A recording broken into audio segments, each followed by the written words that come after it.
It's the war racket. It's the war racket. You twisters of language. You creeps of disguise. Yeah, disinformation. It's like worms in your eyes. You privileged bankers. You gambler thieves. You profit on war. You think it's just less Welcome money to and peace. Heroes and Patriots, a program about national security, intelligence, and foreign policy. Today is Thursday, September 30th, 2021, and we are streaming live from the studios of KMUD Community Radio in Northern California. I'm Mary Massey with co-host John Sikowicz. Good morning, John. Good morning, Mary, and good morning to our audience listening here in Northern California and throughout the world via the World Wide Web. Just two quick housekeeping items. The KMUD silent pledge drive mailer went out a couple of weeks ago, and I'm getting mine in today. Please become a member of KMUD by getting your membership form in. This is a family of volunteers, of programmers, of dedicated staff. We really try to bring you the best program. And shows like today with Coleen Rowley, Time Magazine Person of the Year in 2002, and Congresswoman Cynthia McKinney. Another quick housekeeping item, and this goes out to the Vietnam vets. This week, 2 Marines were killed in Quang Tri Province in 1966. They were with companies B and D of the 1st Battalion, 4th Marines. And it's an extraordinary story of Lance Corporals Mark Ferguson and Lance Corporal Claiborne Shaw. One was white, one was black, one was a high school dropout, the other one was a published poet, one was a surfer dude from California, the other one was a sharecropper's great grandson from Louisiana. But both Marines volunteered to recover the bodies of fallen Marines who were killed the day before. Marines don't leave a man behind. And dedicated to this creed, to this culture of loyalty to one another. These 2 men, one black, one white, volunteered to recover the bodies of the fallen Marines. They went back to recover the bodies, and both were ambushed and killed. It's one of the great stories of the war. Lance Corporals Mark Ferguson and Claiborne Shaw. I hardly ever give Vietnam vets their due on this show, but I want to do that now. They are memorialized on the Vietnam War Memorial on panels 10E, lines 110 and 106, respectively. Semper Fi, Marines. Thank you, John. That's powerful. Today's program and all programs will be archived here at KMUD and at our show website. That's heroespatriots.org. We invite you as listeners to call in with questions for our guests. That number, 707-923-3911. We'll take as many as time permits. Our thanks to our engineer this morning, Dorothy Secure, for assisting with the production of today's program. Views and opinions expressed during this program do not necessarily reflect those of the board, staff, and volunteers of KMUD Community Radio. Today we continue with part 2 of our commemorative show on the 20th anniversary of the attacks on U.S. soil, September 11th, 2001. In our last program, we spoke with Graham McQueen about the anthrax letters and the manufactured or false flag to justify an 8-year war with Iraq and a 20-year war with Afghanistan. We have 2 important guests this morning to help us all understand a bit more what was happening behind the scenes before and after with respect to the FBI, the CIA, and the Bush administration. It takes courage to risk one's career and reputation by becoming a whistleblower, defined as a person who informs on someone engaged in illicit activity. For retired FBI agent Coleen Rowley, who is one of 2 guests this morning, remaining quiet after the terrorist attacks on September 11, 2001 was not an option. Time Magazine named her Person of the Year in 2002, along with fellow whistleblowers Cynthia Cooper of WorldCom and Sharon Watkins of Enron. Also with us this morning is Cynthia McKinney, who is an international peace and human rights activist noted for her inconvenient truth-telling about the U.S. war machine. She was held for 7 days in an Israeli prison after attempting to enter Gaza by sea and traveled to Libya during U.S. bombing. She witnessed the crimes against humanity committed against that country's people. As John said, Cynthia McKinney is a former U.S. Congresswoman and Green Party nominee for President of the United States and was an assistant professor at a leading South Asian university. Good morning to you both. We welcome you to the show. Good morning. Hi, thanks. You know, I'm so happy that we have the two of you on. It kind of takes my breath away. You are not just both true American heroes and true American patriots. As the father of 5 daughters, you are such a great role models to young women out there. And I dare say you've been role models to AOC and the squad and the current progressives, the current class of progressives that we have in Congress. So thank you so much for being our guest on our show today. Well, thank you so much for having us. And this is Cynthia speaking, and I just want to give a shout out to Coleen because I did a presentation for the Lawyers Committee for 911 Truth. And in that presentation, I recommended that people like Coleen run for office. Even though I understand that we've got a problem with election integrity, we've got to work through that. But these whistleblowers, particularly the national security class of whistleblowers, are really the leaders that we've been waiting for, and they need now to be the leaders of state governance apparatus so that we can actually have a government that we can trust and governance that is ethical. Thank you, Congresswoman. Let me start off with a question for you, Cynthia. One of the things that is really kind of burned in my mind is your time on, I think it was the House Senate the House Arms Committee, and you were grilling then Secretary of Defense Donald Rumsfeld and the general who was then the chairman of the Joint Chiefs of Staff, and they didn't have any answers about anything. We now know that the day before 9/11, on September 10th, 2001, Donald Rumsfeld held a press conference on not the war on terror, but the war on waste, fraud, and corruption at the Department of Defense. And he claimed $1 out of $3 was lost to waste, fraud, and corruption. It amounted to trillions of dollars. And he had his auditor there. He had the Inspector General of the Department of Defense. The towers came down the next day, and we never heard another word about the war on waste, fraud, and corruption at the Department of Defense. In your time in Congress, what were you able to find out? Well, basically what we were able to find out is that the $2.3 trillion has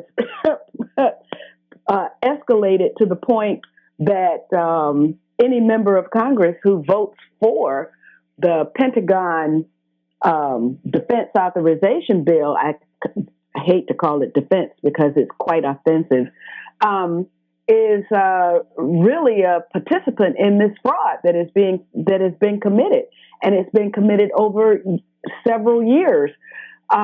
The fact of the matter is that we don't know where the money is going. We don't know into whose pockets the money is going.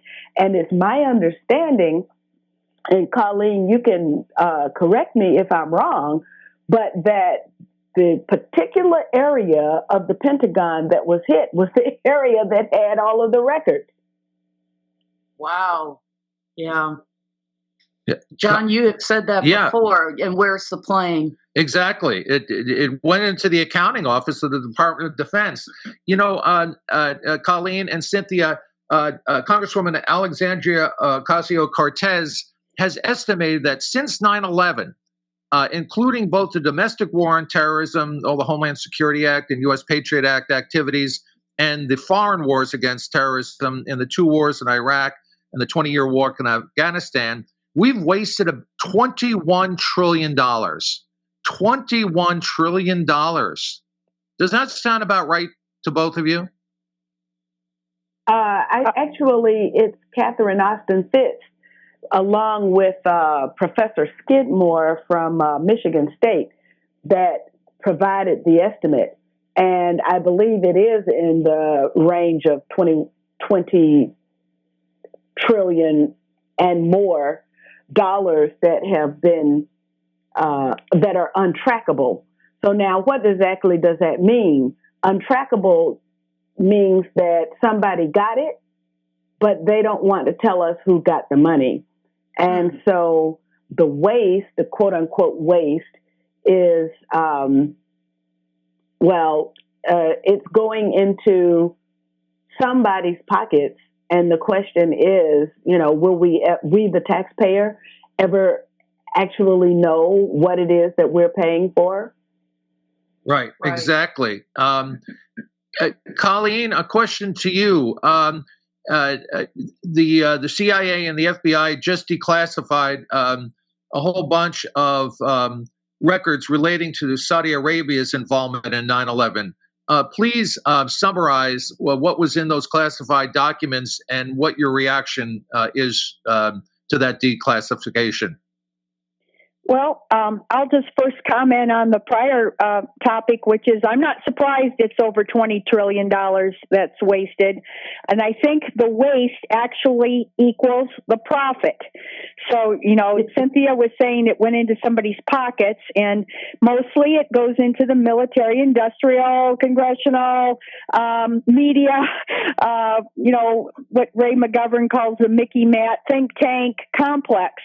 And it's all siphoned off. And essentially it's siphoned off from the poorest taxpayers all the way up to the top, the CEOs and all these people at the very top, the power elite, and they don't even pay taxes. So this is it's a horrible, and war is the vehicle for that. It's the emotional vehicle that they use, the so-called New Pearl Harbor, that allows poor taxpayers to not even understand or object when their money is being pushed into the pockets of this wealthiest top power elite in our country. And it's been going on for some time. Obviously, it went on even before 9/11, but 9/11, put it on steroids. So the documents that I'm aware of that have been released, and I have read quite a bit of this, but especially from the point of view of the 9/11 victim families. I've read some synopsises and some different things, and there have been still some names blacked out, but what we know from these documents very clearly is that, for starters, and Cynthia was right there at the time, there's been a massive cover-up from the day of 9/11, and I went to many events where Cynthia was speaking, and I know Cynthia was standing outside the room when I testified to the Senate Judiciary Committee as well. I remember walking by her. So we've been there from the start when this massive cover-up occurred. From the point of the view of the FBI, Mueller, who had only been the director for 1 week, he got on board right away with the cover-up. You can't blame him for the failures before 9/11, but you can blame him for the cover-up. And he went out in public many times saying there was nothing that the FBI knew that could have prevented 9/11. And of course, some of it he didn't even know. He didn't even know what the CIA had covered up. It probably took him a little while to learn what George Tenet had covered up. But what these documents now totally confirm is that there was a massive cover-up, and that there were certain Saudi officials. Some of them had a kind of a connection to the government of Saudi Arabia. Now, the press releases that have come out have said, no, these were Saudis, but not Saudi government. They try to make this distinction that these officials that were in San Diego and that helped two of the hijackers come in, get an apartment. They couldn't even speak English, so they were introduced to others who helped them get jobs. I don't think they got jobs, but they got registered into flight school, different things like this. Basically supported them. And money was sent from different avenues, and then, in fact, in some cases, right from Bandar bin Sultan, who was the Saudi ambassador to the United States, known as Bandar Bush because of his very close relationship with the Bush family and his wife, and there's, you can trace money that is sent directly to some of these San Diego people, and then also to the two hijackers. It went to the two hijackers. Now, the 9/11 victim families who have had a lawsuit all these years, they tried, very quickly, so it's 20 years, were thwarted not only through the cover-up, but they were thwarted legally. Even Obama vetoed the law. It took an act of Congress to allow them to finally have their lawsuit, and then Obama vetoed it. And so then it had to be overcome with a through congressional override. So that's incredible.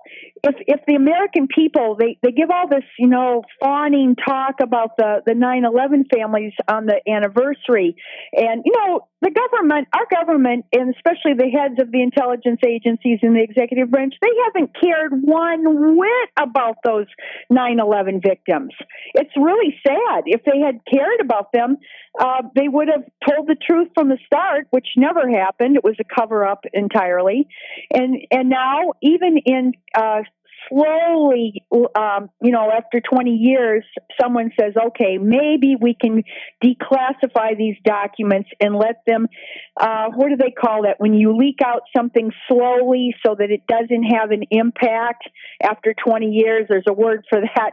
But the government's good at it, so they think, well, now we can kind of put this out, and maybe it'll only get one or two articles, and it won't be as devastating as if the American public knew from the start that this was our government with its, top ally, Saudi Arabia, had actually in many, many ways supported Al-Qaeda, not only through the decades in Afghanistan, funding and arming the Mujahideen, even including bin Laden. Obviously, that's embarrassing when bin Laden turns around and attacks on 9/11. It's embarrassing to tell all that background of Zbigniew Brzezinski's global chessboard and how he was so proud he had armed and funded these extremists in Afghanistan because that's how we were fighting against the Soviet Union. They were very proud of it at the time, Charlie Wilson and whatever. So that's embarrassing in and of itself. But then to know that some of the hijackers were actually aided and abetted by Saudi officials. The Wahhabi religion, the extremist Wahhabi religion, and we don't have time to go into all of this, made deals with the Saudi government. And bin Laden, they always claim no, he was ostracized and he was no longer. But there was deals behind the scenes that kept Al-Qaeda from directly attacking Saudi Arabia.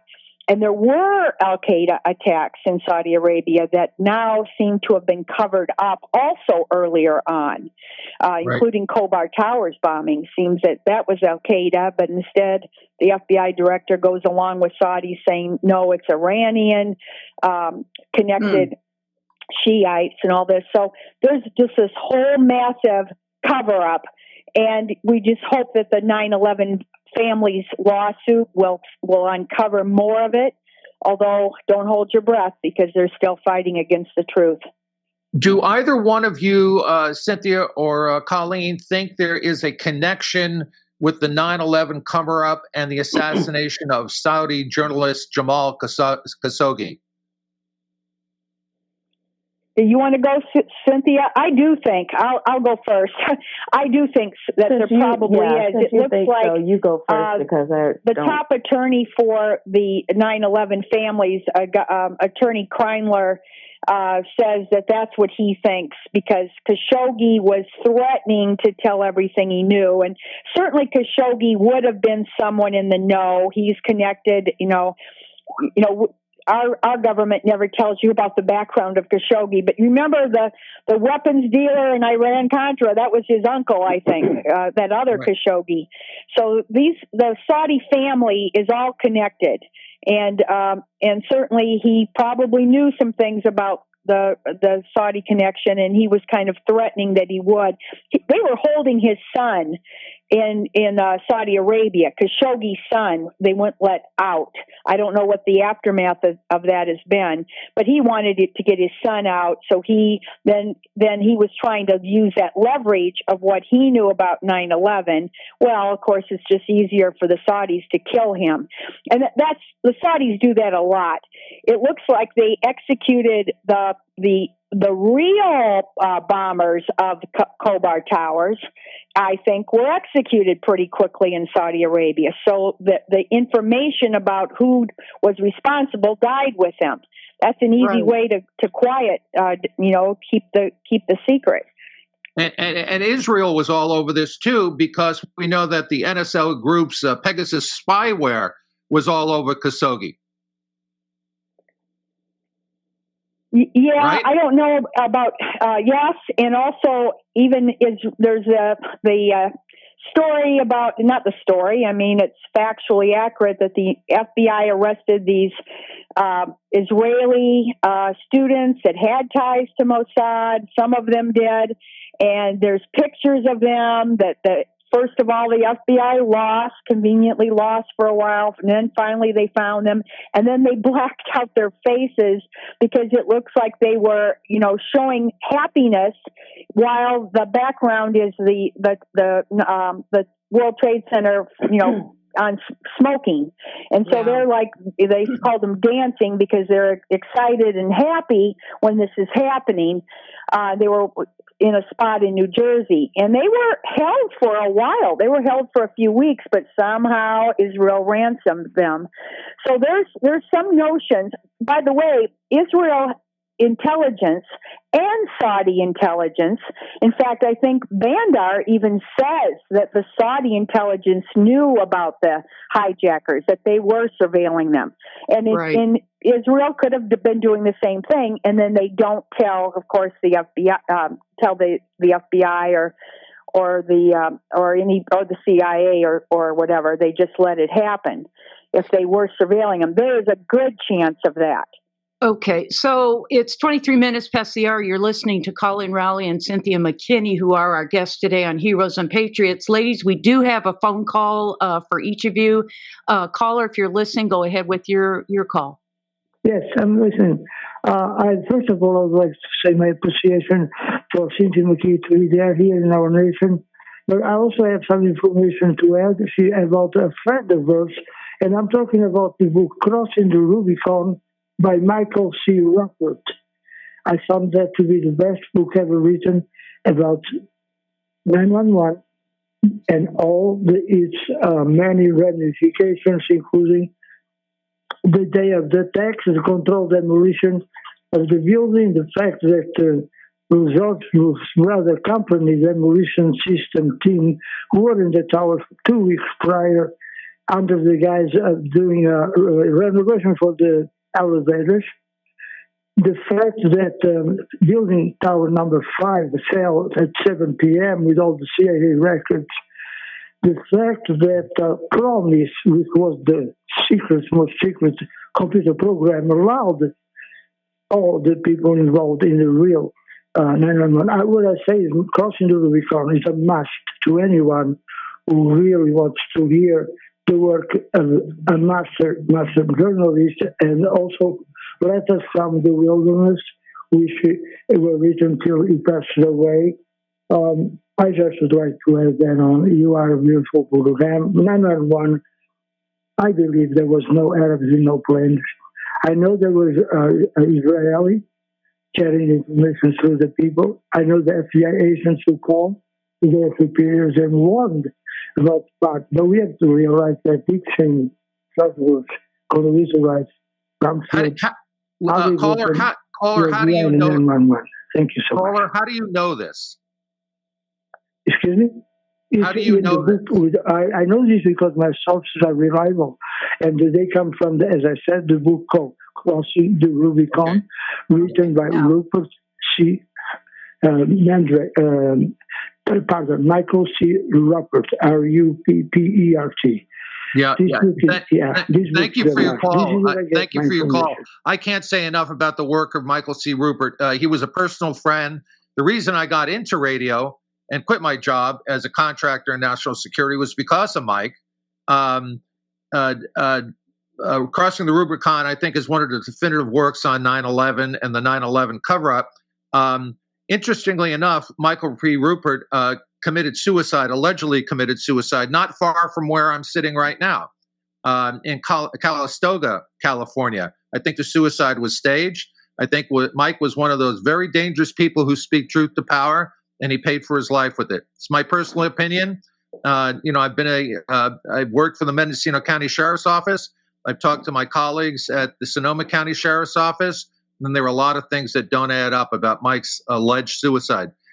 Cynthia, do you want to comment on the question about Khashoggi? Well, I don't really have any comment on Khashoggi in particular. He was just another one of those Saudis that is a handy pawn for both the United States and Israel when they need one, as the Saudi government is currently, in my opinion.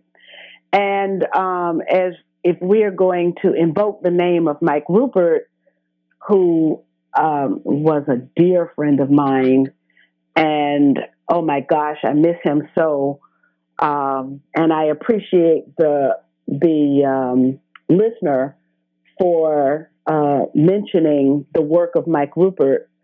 But also, I'd like to invoke the name of Ellen Mariani, who was her husband was killed on September 11th, and she held out because the cover-up money that was offered was the Victims' Compensation Fund. So you take the money from the Victim Compensation Fund, and then you give up your right to sue, which also allows you to give up your right to definitively know through court action what actually happened to your loved one. And Ellen Mariani said no, she wasn't going to be bribed by the Victim Compensation Fund. And now, unfortunately, she's dead, never having received any bit of justice. Also, another family member, I believe, was in an airplane crash, who also was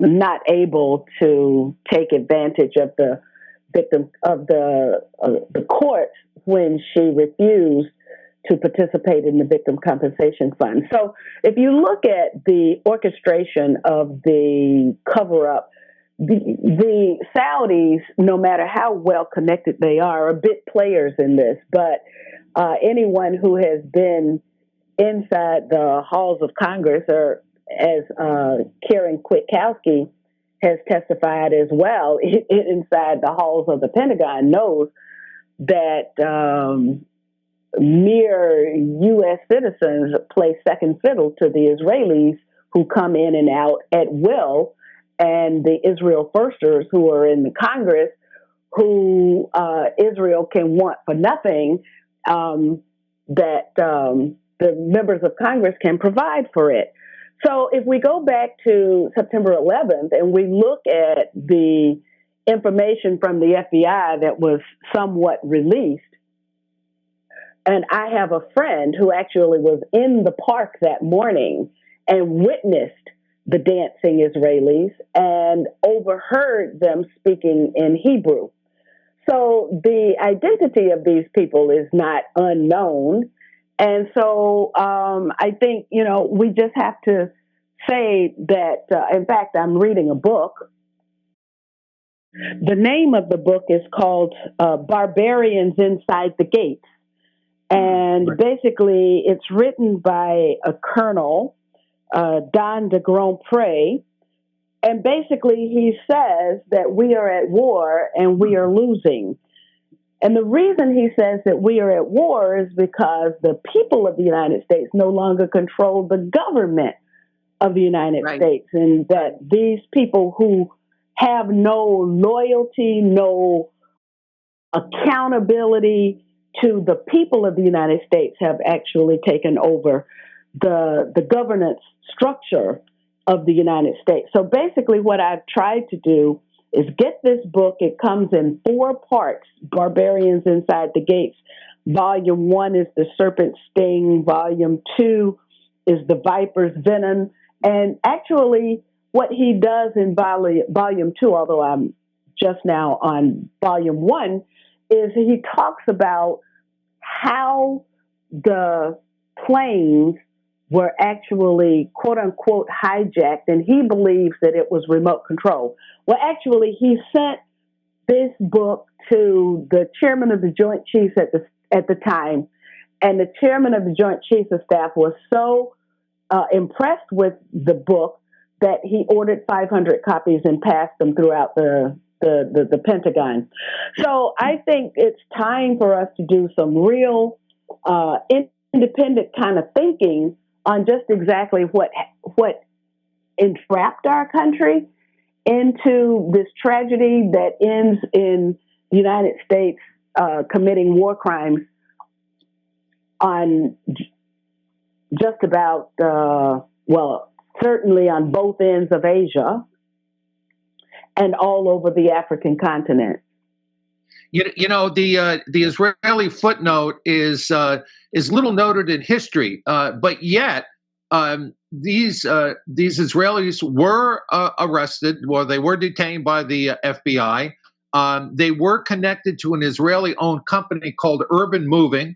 There was a van that was traced to Israeli agents. And FBI's Foreign Counterintelligence Section Chief is quoted as saying, quote, and I'm quoting, "Many people in the U.S. intelligence community believe that some of the men arrested were working for Israeli intelligence." This is little noted in history. I wonder why. Not only were they working for Israeli intelligence, two of them were known to have Mossad ties. But in addition to that, when the FBI went to Urban Moving Systems office, the anthrax was found. And so then the agents had to pull out hazmat suits in order to investigate the office. And the canine, the dog, responded positively for explosives. That's in the moving company's headquarters. Wow. So what is I'm calling for pure speculation on both your parts. If Israel was involved, either directly or indirectly, or even if they had foreknowledge and said nothing, what would their motive be in having the Twin Towers come down? Well, the Project for a New American Century which is a sort of a neocon, I don't even want to call it a think tank because there's not much thinking that's going on there that's positive for, even though despite the title, for the people of the United States. But it was all about, in the one document, Rebuilding America's Defenses, called for a new Pearl Harbor that would allow for the rapid increase in the military budget of the United States and a rapid increase in deployments around the world.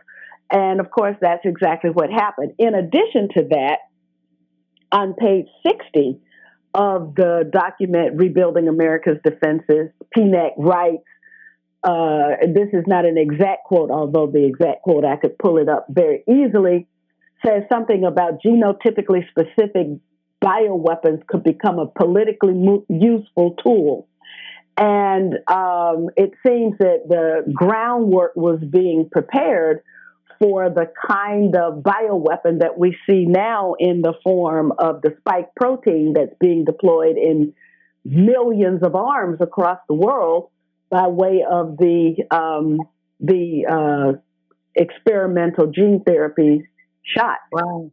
Wow. Cynthia McKinney and Coleen Rowley, we're going to take a brief pause to give our listeners a moment to catch their breath. It's 36 minutes past the hour. You are listening to Heroes and Patriots, and we will return after this short break. The very word secrecy is repugnant in a free and open society. And we are, as a people, inherently and historically opposed to secret societies, to secret oaths, and to secret proceedings. We decided long ago that the dangers of excessive and unwarranted concealment of pertinent facts far outweighed the dangers which are cited to justify it. Even today, there is little value in opposing the threat of a closed society by imitating its arbitrary restrictions. Even today, there is little value in ensuring the survival of our nation if our traditions do not survive with it. And there is very grave danger that an announced need for increased security will be seized upon by those anxious to expand its meaning to the very limits of official censorship and concealment. That I do not intend to permit to the extent that it's in my control. And no official of my administration, whether his rank is high or low, civilian or military, should interpret my words here tonight as an excuse to censor the news, to stifle dissent, to cover up our mistakes, or to withhold from the press and the public the facts they deserve to know. But I do ask, if you are awaiting a finding of clear and present danger, then I can only say that the danger has never been more clear, and its presence has never been more imminent. It requires a change in outlook, a change in tactics, a change in missions by the government, by the people, by every businessman or labor leader, and by every newspaper. For we are opposed around the world by a monolithic and ruthless conspiracy that relies primarily on covert means for expanding its sphere of influence, on infiltration instead of invasion, on subversion instead of elections, on intimidation instead of free choice, on guerrillas by night instead of armies by day. It is a system which has conscripted vast human and material resources into the building of a tightly knit, highly efficient machine that combines military, diplomatic, intelligence, economic, scientific, and political operations. Its preparations are concealed, not published. Its mistakes are buried, not headlined. Its dissenters are silenced, not praised. No expenditure is questioned, no rumor is printed, no secret is revealed. President John F. Kennedy, months before he was assassinated, those words are powerful, and I wonder if you both might react to hearing those. Yeah, that was, he was given months before he was assassinated. I want to say months before he was murdered by the deep state.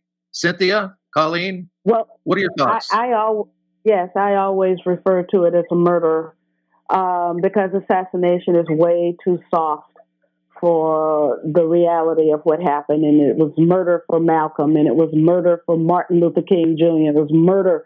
The United States set special forces within the United States government resorted to murdering not just the president. And you could say that was perhaps the first of the bookends. And, you know, we don't know where the other bookend is going to be placed.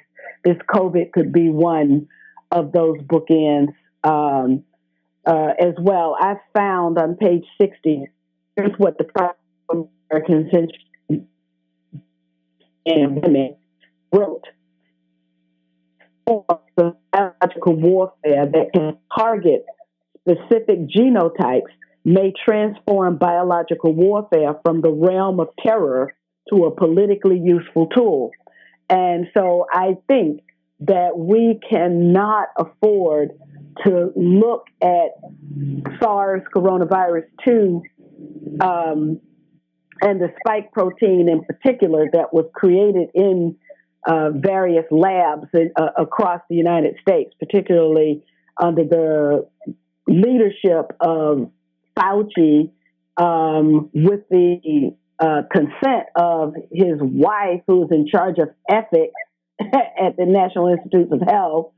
And so we've got the United States, which was always interested in biowarfare. We've got Israel that openly sought to create a brown bomb that would be able to attack and kill Palestinian Arab bodies and not Arab bodies, and not the sophisticated European bodies of the Ashkenazi Jews.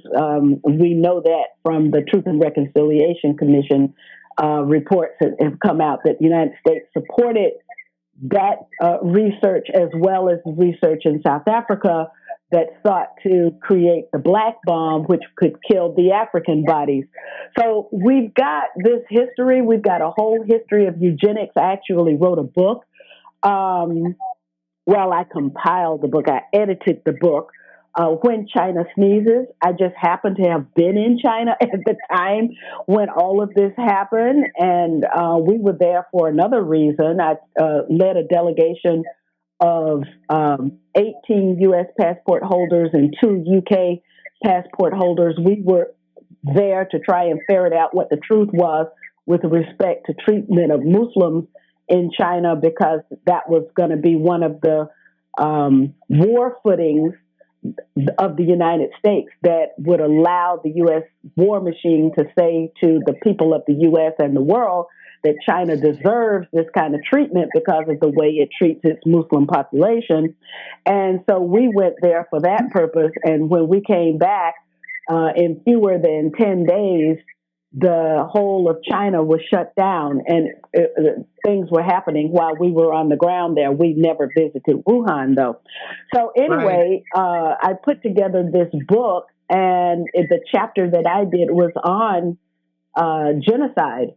And I looked specifically at the history of eugenics in the United States. And so, in fact, one researcher, Edwin Black, believes that the whole thrust for eugenics started in the United States and then went to Nazi Germany.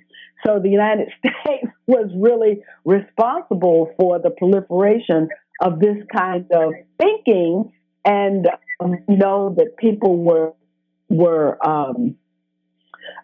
sterilized, women were sterilized, men were castrated, because it was felt that those were mostly black people. But now with the SARS coronavirus 2 spike protein and the way it operates in the human body, we know that there are 4 different areas that are targeted that allow the spike protein to adhere to the cells, that starting with the epithelial cells in the human body. And some populations don't have those 4 components, and most other populations do. Therefore, what we're talking about, this target of specific genotypes, has happened. Yeah, right. Coleen, I wondered if you would react to the JFK comments and the whole notion of conspiracies and a shadow government and so forth. Sure. What I was struck by is that all those decades ago, we actually had a president who talked about, quote unquote, dangerous conspiracies. Okay, so just imagine how really far down the hole we've slid since then, where now if you even say anything, you're going to be called a conspiracy theorist, and you'll be dismissed as a nut, and basically people will be pushing you to put you into an insane asylum. You can't even say, well, like what I was saying before, the power elite of this country, and that doesn't really matter if it's the military-industrial complex, or it could actually also be the big pharma complex. They're making so much money, and they have such incentives now to basically engage in long-term, I hate to say this because, if I was JFK, you could get away with it if you were, actually he didn't get away with it, but he said this out loud publicly all those decades ago. And now if you say this, that these powerful people do plan and plot, and, Zbigniew Brzezinski, of course, he was proud he was planning and plotting the global chessboard. But this hasn't stopped. In fact, it's gotten more refined. And these people at the top, again, they're making hand over fist. All those trillions, all those $20 trillion are going into pockets. And of course, Eisenhower knew it even before JFK. And this is what I was struck by, is that he was able to give a public speech. Of course, he didn't really get away with it because he was assassinated a few months later for saying these things. But this is the case. We have such corruption at the highest levels now. And you don't reach those highest levels unless you're, go back to Fauci. I'm no fan of Fauci either, because he's a little bit like J. Edgar Hoover. J. Edgar Hoover, probably wasn't an evil baby, but by the time he's 47 years in power and even more powerful than the presidents and everyone else, he's terribly corrupted. And Fauci has been in power for 40 some years. He owns patents to these things. He's got monetary incentives. He's not, again, they're not the only one. There's a whole upper level crust of people. And they, of course, don't care about what happens to the common person, even if they're not totally wedded to eugenics. And there definitely are some. Even I think I've read that Gates and Gates's father were involved with eugenics, and they've made comments about reducing world population, right, etc. So those people at these upper levels do plan and plot, and going back to Israel and Saudi Arabia, they actually became very close allies. Now it's out front that they're allies. But that goes back where their intelligence was conferring with each other back and forth. They had the mutual enemy of Iran. Israel, was surrounded. They always said they're surrounded by enemies. We heard this a million times. We're surrounded by enemies. So if they can get the United States on their side, then to go successively and try to start wars on their surrounding countries that surround Israel, beginning with Iraq and Syria and even Libya and all those countries in the Mideast. They had a whole long list, and it ended with Iran, which is their top enemy. So, if you say these things, Wesley Clark said it, a few weeks after 9/11. There's a whole agenda here. They're going to go to war after right, war after war in the Middle East, and this really pleased Israel. Four-star general and Wesley actually Clark. Saudi Arabia, as long as their own complicity was covered up, they were happy too. Four-star general Wesley Clark. We've had him on our show as well. And again, Cynthia and Coleen, you're joined by other American heroes and patriots like Wesley Clark and many, many others that we've had on the show, and they all say the same thing. They all Well, point I wouldn't necessarily call Wesley Clark a hero. I would call Julian Assange a hero. I would call Bill Binney a hero. I would call Michael Springman a hero. Of course, Colleen, Karen Kwiatkowski, Sibel Edmonds these are heroes. I would call Jeffrey Sterling, John Kiriakou. We don't have a dearth of heroes, but our heroes have been very poorly treated. And that's something that, I'm really bothered by that. And look at Julian right now, and look at John Kiriakou. These people, Jeffrey Sterling for that matter. These people believed in the United States. They believed in the Constitution. They believed in, they had their own code of ethics.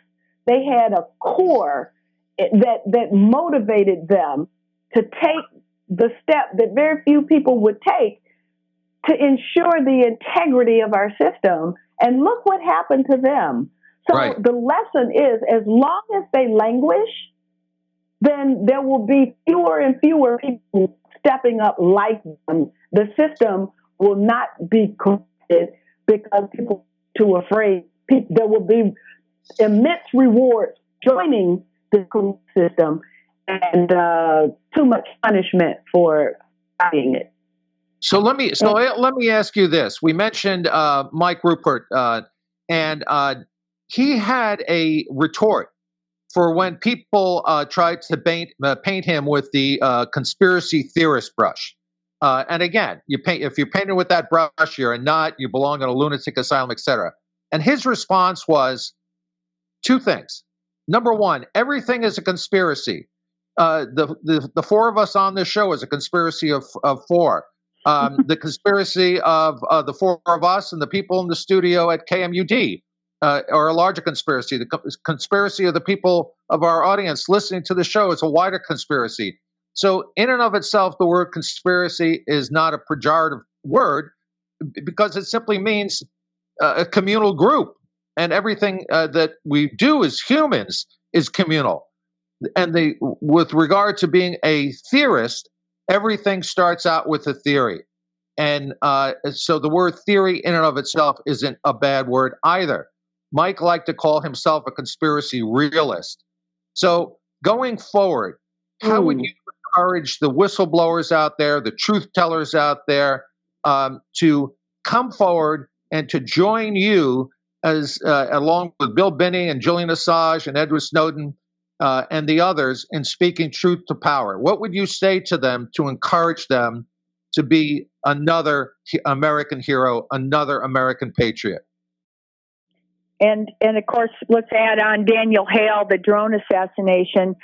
Right now there's a little bit of hope that because of the revelations that the CIA was planning, and the Trump administration, Pompeo, wanted to assassinate and kill Assange, Right. and those revelations just came out a few days ago. Right. So there's a teeny bit of hope that perhaps that would be the cover for Biden now to say, oh, this is on all fours with what happened to Daniel Ellsberg, and the judge now has to dismiss the entire request for extradition. I mean, the United States has to dismiss its request for Assange to be extradited here to face prosecution. So they just dismiss the whole case. And they'd say, well, we have to do that. So they'd say we have to because of the fact that you had such massive illegality.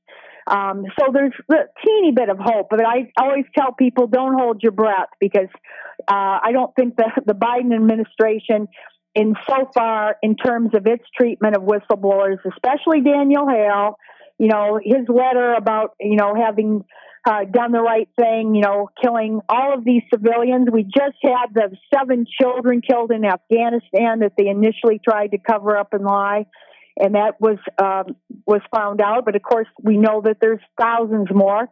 So maybe, again, don't hold your breath, but maybe there's a chance. And certainly if more listeners would put more pressure on I always say the powers that shouldn't be, the people, they're elected representatives for sure, but also the executive branch and anyone in power, if we would put more pressure on those people, and could the prosecutions could be dropped and Hale could be released, that would do worlds of wonder for more people at lower levels of government to tell the truth about what's going on.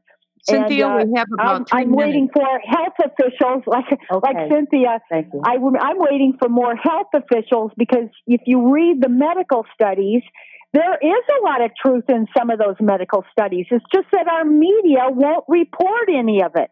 They're reporting just the opposite. What they're told, they're basically reading scripts very similar to before the war on Iraq, where they're just reading it off. Coleen and Cynthia, again, we have about... we would get more doctors and scientists to speak out. We certainly need more people in the Pentagon, etc. Right. We have about 3 minutes left. Cynthia, would you take us out? Okay. Well, what I would say is for every Daniel Ellsberg, there's a Senator Mike Gravel. And so what we need is a Senator Mike Gravel, another Senator Mike Gravel, out of the 535 members of Congress. Who is that senator or House member?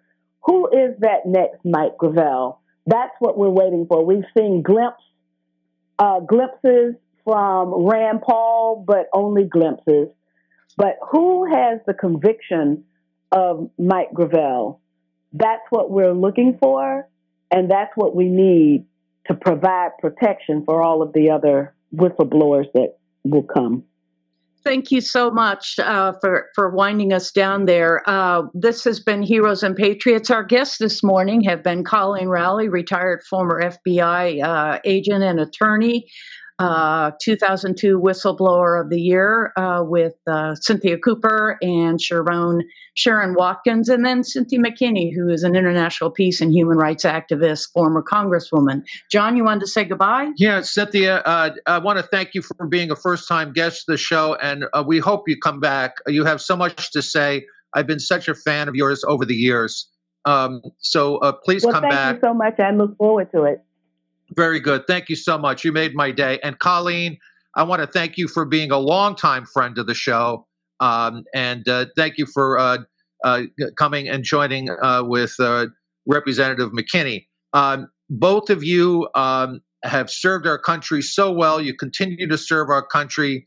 You honor the U.S. Constitution. You honor the founders of this country. You honor your ancestors. I want to thank you so much for your service. And we look forward for you coming back to here on our show, Heroes and Patriots, here on KMUD. And we'll be back with our first Thursday of the month, October 7th, with Kevin Ryan. So we hope you'll join us at that time. Thanks again for listening.